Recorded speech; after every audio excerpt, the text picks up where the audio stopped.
Hello' ব্ৰিয়ন G কে modern Assam YouTube চেনেলে আপোনালোকক স্বাগতম জনাইছোঁ। আকৌ এটা নতুন ভিডিঅ' লৈ আগবাঢ়িছোঁ। আজিৰ ভিডিঅ'টো সম্পূৰ্ণকৈ ভাৰতীয় ৰাজনীতিৰ পৰা হ'ব। যিসমূহ ভিডিঅ' বিশেষকৈ অসম 3rd গ্ৰেড আৰু 4th গ্ৰেডৰ লগতে অসম পুলিচৰ বাবে আগৰ ভিডিঅ'টোৰ জৰিয়তে আপোনালোকৰ ভালেখিনি সহায় হ'ব। যদি ভিডিঅ'টো ভাল লাগিছে তেনেহ'লে লাইক কৰিব এটা, লগতে চেনেলটো ছাবস্ক্ৰাইব কৰিবলৈ পাহৰি নাযায় যেন। আৰু ভিডিঅ'টো স্কিপ নকৰাকৈ সম্পূৰ্ণকৈ চাব বুলি মই আশা ৰাখিছোঁ। আহক আমি এতিয়া মেইন ভিডিঅ'লৈ যাওঁ। আজিৰ প্ৰথমটো প্ৰশ্ন হৈছে, ভাৰতীয় সংবিধান ৰচনাৰ বাবে গঠন কৰা সংবিধান সভা গঠন হৈছিল দেশ কিহৰ জৰিয়তে? অপশ্যন এ আছে কেবিনেট মিছনৰ প্ৰস্তাৱ অনুসৰি, বি আছে ক্ৰিপছ মিছনৰ প্ৰস্তাৱ অনুসৰি, চি ব্ৰিটিছ সংসদৰ এখন আইন অনুসৰি, আৰু ডি আছে ভাৰতীয় স্বাধীনতা আইন অনুসৰি। আৰু ইয়াৰ উত্তৰটো হ'ব অপশ্যন নম্বৰ এ কেবিনেট মিছনৰ প্ৰস্তাৱ অনুসৰি। 2 নম্বৰ প্ৰশ্নটো হ'ল, সংবিধান সভাৰ সদস্যসকল আছিল দেশ কোনো কিহৰ আছিল সংবিধান সভাৰ সদস্যসকল?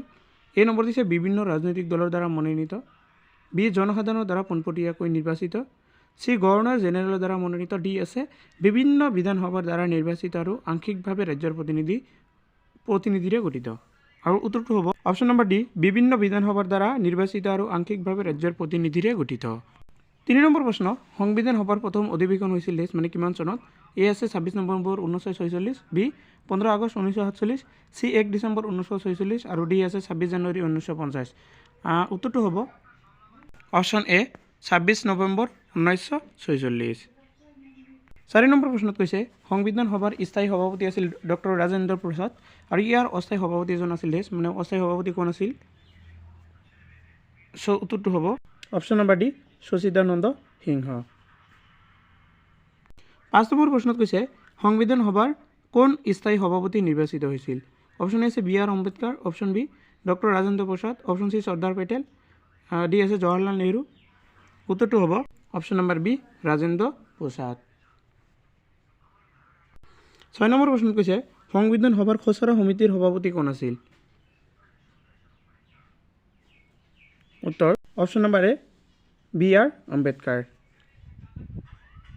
7 নম্বৰ প্ৰশ্নত কৈছে, ভাৰতীয় সংবিধানখন সংবিধান সভাত গৃহীত হয় দেশ কিমান চনত সংবিধান সভাত গৃহীত হৈছিল? উত্তৰ অপশ্যন এ 1949 চনৰ 26 নৱেম্বৰত।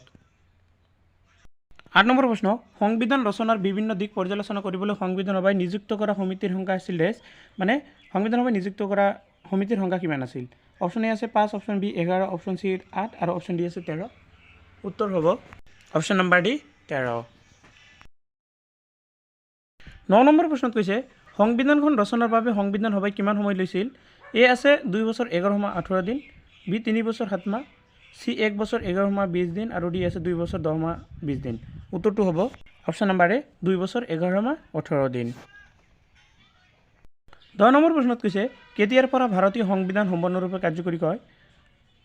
একদম সহজ প্ৰশ্ন। উত্তৰটো হ'ব অপশ্যন নম্বৰ বি 1950 চনৰ 26 জানুৱাৰী তাৰিখে।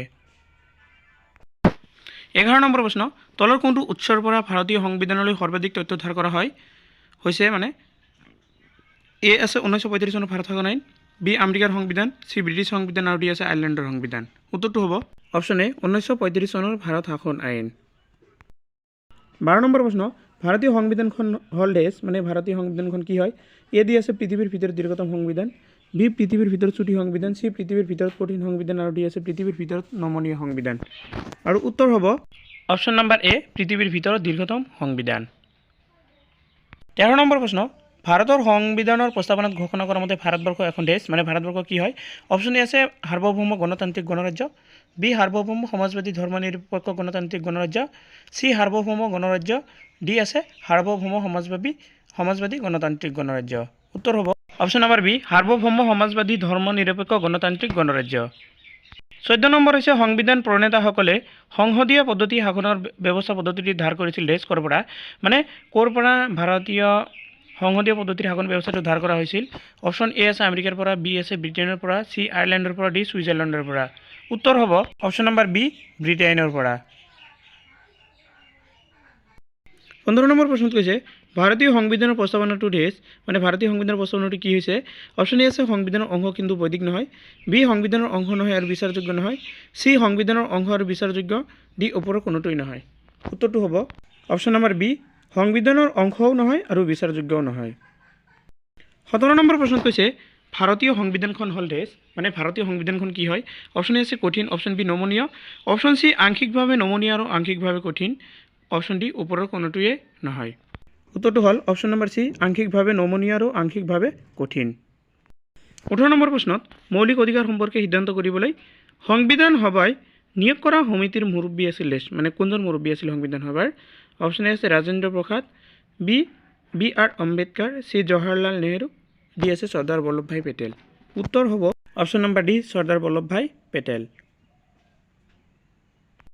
19 নম্বৰ প্ৰশ্নত কৈছে ভাৰতীয় সংবিধানখন ভাগ কৰা হৈছে দেশ মানে কেইটা অধ্যায়ত ভাগ কৰা হৈছে এ আছে 22টা অধ্যায়ত বি 16টা অধ্যায়ত চি 24টা অধ্যায়ত ডি আছে 25টা অধ্যায়ত আৰু উত্তৰ অপশ্যন এ 22টা অধ্যায়ত ভাগ কৰা হৈছে 20 নম্বৰ প্ৰশ্নটো হ'ল ভাৰতীয় সংবিধানৰ কোনটো অনুচ্ছেদ সংবিধান সংশোধনীৰ লগত সম্পৰ্কিত অপশ্যন এ আছে 343 অনুচ্ছেদ বি 368 অনুচ্ছেদ চি 370 অনুচ্ছেদ আৰু ডি আছে 372 অনুচ্ছেদ উত্তৰটো হ'ব অপশ্যন নম্বৰ বি 368 অনুচ্ছেদ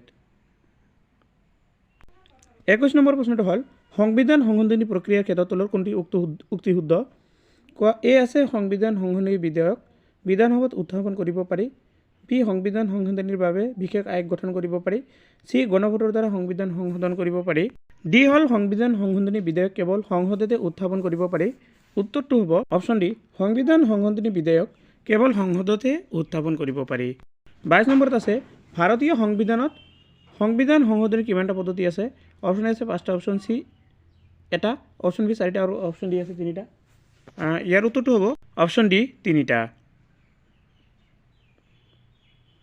23 নম্বৰ প্ৰশ্নত কৈছে ভাৰতীয় সংবিধানৰ 42তম সংশোধনী ঘটোৱা হৈছিল দেশ 42তম সংশোধনী মানে কিমান চনত ঘটোৱা হৈছিল অপশ্যন এ আছে 1976 চনত অপশ্যন বি 1975 চনত অপশ্যন চি 1960 চনত আৰু অপশ্যন ডি ওপৰৰ এটাও নহয় কিন্তু উত্তৰটো হ'ব অপশ্যন এ 1976 চনত 24 নম্বৰ প্ৰশ্নত কৈছে পোন প্ৰথমবাৰৰ বাবে সংবিধানৰ প্ৰস্তাৱনাটোৰ সংশোধনী ঘটোৱা হৈছিল দেশ মানে কিমান নং সংশোধনীৰ দ্বাৰা সংশোধনী ঘটোৱা হৈছিল অপশ্যন এ আছে 24তম সংশোধনীৰ দ্বাৰা বি 40তম সংশোধনীৰ দ্বাৰা চি 42তম সংশোধনীৰ দ্বাৰা আৰু ডি আছে 41তম সংশোধনীৰ দ্বাৰা আৰু উত্তৰটো হ'ব অপশ্যন নম্বৰ বি 44তম সংশোধনীৰ দ্বাৰা আজিৰ একেবাৰে শেষৰ প্ৰশ্নটো হৈছে জৰুৰীকালীন সময়ত তলৰ কোনটো শব্দ প্ৰস্তাৱনাত সোমাবলৈ প্ৰস্তাৱনাটো সংশোধন ঘটোৱা হৈছে তো ইয়াতো 4টা অপশ্যন আছে আৰু উত্তৰটো জনাৰ আগতে আপোনালোকলৈ মোৰ আৰু এটা অনুৰোধ যদি মানে ভিডিঅ'টো ভাল লাগে প্লিজ এটা ছাবস্ক্ৰাইব কৰিব কাৰণ আপোনালোকে মোক ছাপোৰ্ট কৰিলেহে মই ইয়াতকৈ ভাল ভাল ভিডিঅ' দিবলৈ চেষ্টা কৰিম আজিৰ এই প্ৰশ্নৰ উত্তৰটো হ'ব অপশ্যন নম্বৰ এ সমাজবাদী আৰু ধৰ্ম নিৰপেক্ষ চ' আজিৰ ভিডিঅ' এইখিনিলৈকে আৰু ভিডিঅ'টো সম্পূৰ্ণ চোৱাৰ বাবে আপোনালোকক সকলোকে ধন্যবাদ জনাইছোঁ